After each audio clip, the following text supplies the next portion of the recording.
There is a second method we can use to add vectors. It's called the component method. Basically, this method asks us to draw each vector and break it into its x and y components. And I'm actually going to bring up a vector so we can do this. So we're going to look at the same Zeppelin problem from before, but rather than drawing the two vectors together, we're going to break each one into an x component and a y component. And then we can sum together the x vectors, sum together the y vectors, and then we have one x and one y that we can add together using Pythagorean theorem and right-angled trig. Now, the perks of this is you can actually add more than two vectors and you don't have to worry about being as precise in your diagram. So I'm going to take my first displacement, d1. Remember that was 37.5 kilometers. And I'm going to break it into an x component and a y component, and you do want to remember the directions on these as you go. So my x is going to the right, my y is going up. Both of them will be positive. Now we're going to use trigonometry. We did have one angle, which is the 30 degrees, and when I break this into components, I'm going to name them d1y and d1x. d1y is going to be d1 sine 30 degrees. Okay, if you're not sure, pause the video and take a look at your opposite, adjacent, hypotenuse, and use those to determine.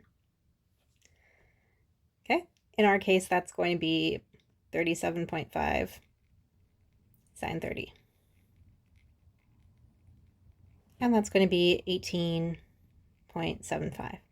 And again, I'm keeping as many decimals as possible because I'm going to be using this to calculate something else. It's not a final answer. Do not round it. Okay, x component d1x is going to be d1 cosine 30 degrees. That's going to be 37.5 cosine 30 degrees, which is equal to 32.48. So our x component, d1x, is 32.48 kilometers. I don't put a direction on this because I know it's going in the x direction. I would use positive and negative. In this case, it's going right, so it's positive.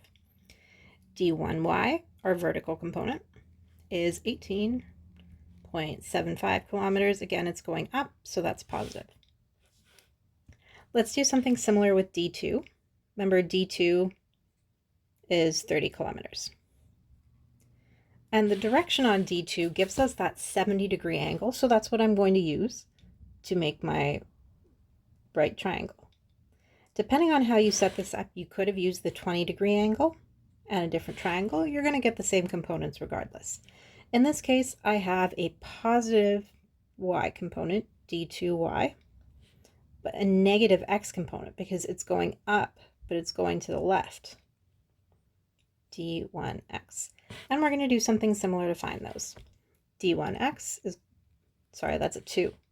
d2x is going to be equal to d2 sine 70 degrees, which is 30 times sine 70,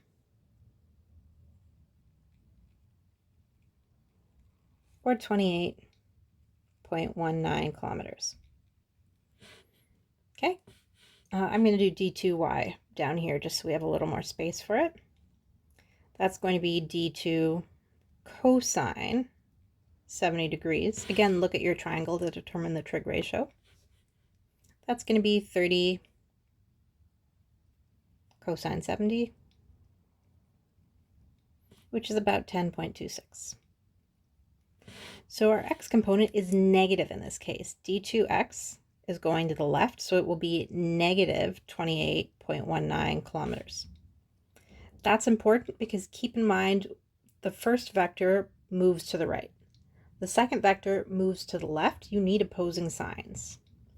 And our y component, d2y, is equal to 10.26 kilometers. At this point, you can add the two vectors together and use those to find the total resultant. So let's add together, and I will leave it to you to find the total resultant. To find our x components, we're going to add together all the x components. For this, we use summation notation. That's a sigma sign. It means sum. Sometimes you see it with the nice little lines on it. The sum of all our x components is going to be d1x plus d2x. In our case, that is 32.48 plus negative 28.19, which is 4.29 kilometers. And we'll do something similar for our y components. We're going to sum those together. The sum of dy is d1y plus d2y, which is 18.75, plus, since they're both going upwards, 10.26, giving us 29.01 kilometers. Okay, this is a great time for you to pause the video and calculate the total resultant. So add dx and dy, find the angle that they're going in as well as the magnitude. Once you unpause, I will have the answer here. All right, here we go. Adding dx and dy gives us a resultant. That is a dx. We still have 29.33 kilometers. We're going to round that for sig figs, so our resultant can be 29 kilometers. And our angle is 82 degrees. Keep in mind that is north of east, so 82 degrees north of east. And as expected, we do have the same displacement as using the other method.